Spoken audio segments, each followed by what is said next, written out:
Hey, aroma connoisseurs, welcome to Weekly Essentials. I am Tosh. Make sure that you like and subscribe to our page and also our website. And of course, if you're on our YouTube, like and subscribe there too.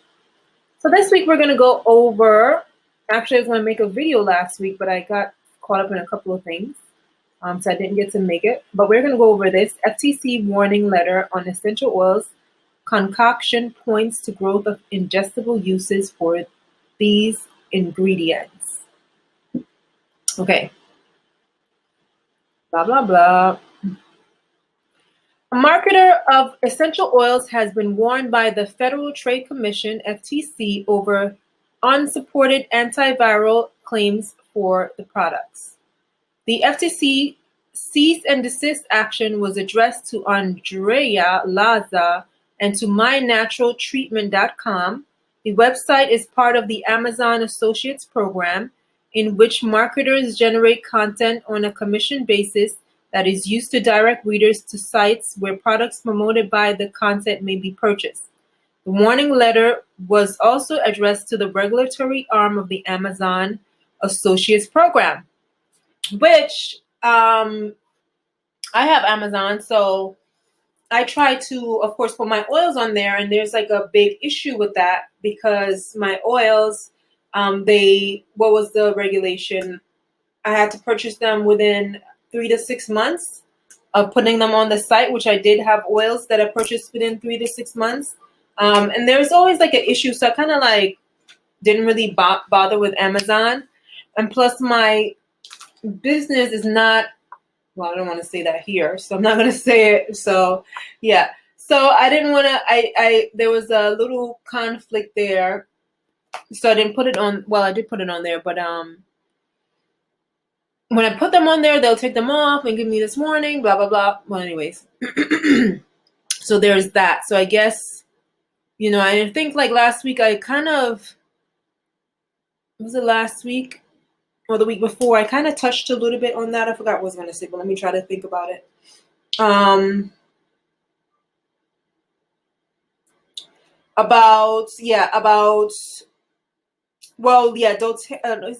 Living with the Scientist, that was last week.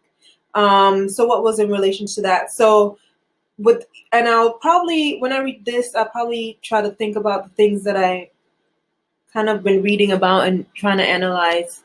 But the association here is, what I said last week with Young Living having a scientist. Of course, it's to one of two things. Of course, having the scientists on their team helps to market their company in a way. They use it as a marketing tool. But also maybe like, doTERRA, I think, has the therapy labeling going. So I think these scientist things, or, having these people on board, their corporate structure only seeks to kind of, leverage them, not only to consumers, but also to the federal government, or I don't know, the legislatures that regulate essential oils, like the FTC. And, well, I don't think there's no regulations on essential oil, essentially, right? But then you have these boards that will come and say, well, these things. So even I did this video before about not ingesting essential oils, and everyone kind of came down on me. And I personally thought that someone kind of reported my video, but, I'm paranoid, so that's that. But beyond that, so, I mean, my whole thing here, and I'm trying to say, is like, of course, like, Amazon with, of course, this is like it seems like an arm of Amazon to some degree. Let me see, website part of Amazon Associate program, which marketers generate content on a commission basis. So either the website is used to generate, like, you click on the website and then it'll talk about products that you will use, and then you go to Amazon to purchase it. I think maybe that's what they're saying here, or if I'm not saying it right, someone correct me, or it could be the other way around. Well, it couldn't be the other way around, or maybe it's the Amazon generated website. Yeah, so the commission basis that is used to direct readers to sites where, which is the Amazon, products promoted by the content can be purchased. Yes, so I think I was right in the first aspect, but I might not be. Content supervised by Romanian contractors. According to the warning letter, Laza was instructing visitors to the website on how to combine a number of essential oils to create a treatment for COVID-19. The website promotes the essential oils of thyme, black seed, eucalyptus, rosemary, and peppermint as the ingredients of the concoction the article promotes. According to the warning letter, the instructions claim the most potent essential oils that you can use to make your own natural antiviral for COVID-19 have a large number of monoterpenes, a class of terpenes widely studied for their antiviral property. They also have powerful antimicrobial, antiviral, and anti-inflammatory properties, and you can use them independently or even better together in a powerful natural antiviral for COVID-19. According to LinkedIn profile, Laza is a contract social media content provider based in Romania. She is listed as the site's chief editor. The site lists natural remedies for a huge range of conditions ranging from ADHD to viral infections and to on to women's infertility. For decades, essential oils had been thought of as a primarily of use as cosmetics or fragrance ingredients in aromatherapy, in which the volatile fractions of the oils are easily vaporized. However, internal use of these oils have become more common recently, especially in the case of lavender. Safety concerns. While the FTC warning is based on insufficient clinical trials backing for the claims being made, there is potential safety concern as well. According to the FTC warning, the My Natural Treatment article is advising dosages of 3 to 5 drops 3 times a day for 7 to 14 days. That sounds like a lot. I moved my bookshelf that I had here, and Robert Tisserand mentioned the amount of dosages, and I think it was like 0.5 drop per day, I think it was, if I recollect. I could do a little Google search right now, but I think it's unnecessary. But yeah, I did make that video. For children between 7 to 14 years of age, the dosage is 1 to 2 drops 3 times a day with honey. That sounds like a lot too. Anyways, one concern that some experts contacted by Natural Ingredients USA have had with this practice of recommended essential oils for internal use is that essential oils by their very nature are very highly concentrated. They reportedly lack the high margins of safety that characterize the dietary ingredients commonly used in dietary supplements, which is the basis of what I was trying to say in that video. No one, some of you guys want to listen to people. I mean, there is safety usage of the oils, but I think, when you go on the internet and you see 3 to 5 drops, and like I said, I've done that, and it wasn't good. Okay, blah, blah, blah, blah, blah, what was that? That's not to say that they are necessarily unsafe, right? But rather an observation that the safety margins have not been determined for this kind of usage. Without knowing the analytical profiles of the oils that were to be combined in the purported treatment, and without knowing how big a drop is, taking 15 drops a day for 2 weeks might come with a side effect, or it might not. Mindy Green, principal of the firm Green Sensations, a professional herbalist and a professional member of the Alliance of International Aromatherapists, said she's concerned that these kinds of recommendations are appearing in the market without, it seems, much in the way of professional input. Okay? Some people in network marketing companies are telling consumers to put a few drops of essential oils in their bath, and this is quoted, and then they can put a couple of drops in their tea. they can't really market a product as a cosmetic and as an ingestible product at the same time, she said. Okay, I didn't even know that. And I think that was it, which I think is a great ending to the article. Yes, so so the MLM, we've been going over that a couple of weeks now, with Young Living. Yeah, so it's mainly, I mean, I'm not gonna say the network marketing companies, it's mainly those type of users of the essential oil that would, recommend to just it internally, and I've seen other people do it. I would say, like, it's not, it's just like the article said. I think, like, it mentioned a really good point.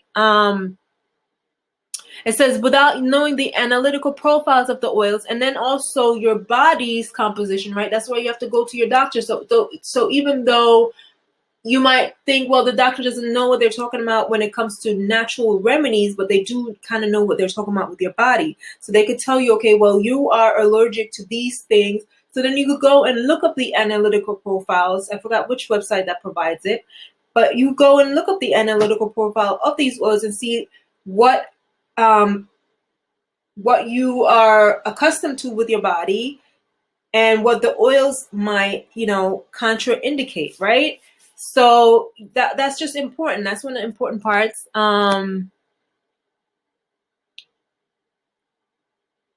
Without knowing knowing how big a drop is, I don't think that's essentially, I mean, that is a big deal per se. But I think, like, if people are using them for home use, I would say, people have to stop that kind of language, and try to give people a language that they could kind of use that will make sense.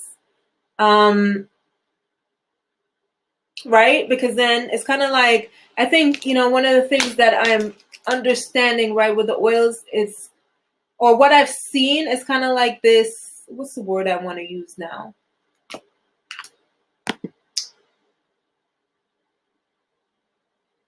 I don't know the word that I want to use. It's not coming to my mind. But like, where people will take this kind of like road where they feel like, oh, I am, since I know about oils, then I'm, kind of like better, kind of. I don't know if you know what I'm trying to get at there, in a sense, or, they use it as a ego booster. That's one way I could put it.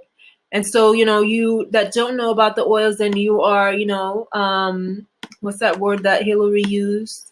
Forgot the word she used, but I'm sure you remember. Uh, so it's kind of, but then it's kind of like, well, my thing now is like, I've been learning about the oils so I could teach people about the oils, and so that you're not scared to use them. So you understand, well, you can use them internally, but you have to know about the oils to use them internally. Like, even the article said, even lavender, you don't know where that lavender came from. And it's not just, well, you don't know where the lavender came from. Like, say, for instance, you buy the oil from me, or if you buy from another company, you try to try to develop a relationship and ask them, where did you get the oils from? Where does this lavender come from? So that way you can know, again, the profile of the oil, so you know what you're taking in. And that's a major part. There's, like, I don't even know. I think, like, what I was gonna invest some time in researching lavender and the different species. But most of the books that I found were mainly gardening books more than essential oil books. So that was like a little part of the issue. But there are many species of lavender out there, so take that in mind. And as the same thing with the other oils, there are different species, and depending on the location of where the oil is grown. Because even if it's the same species and it's a different location, the composition might be different. And I believe that's all I want to add.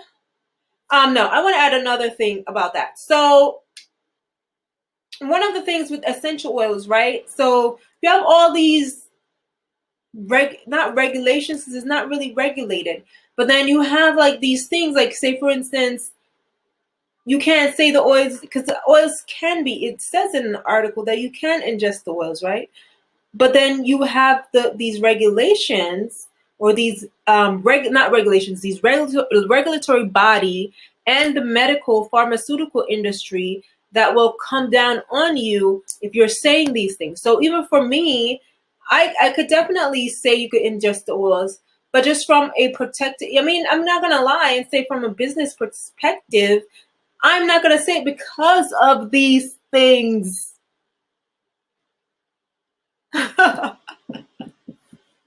So it's in effect, even though I'm like, the GCMS report is marketing, so am I marketing my products through saying, well, you can't ingest the oils, but you can ingest the oils. It's just regulated that we cannot.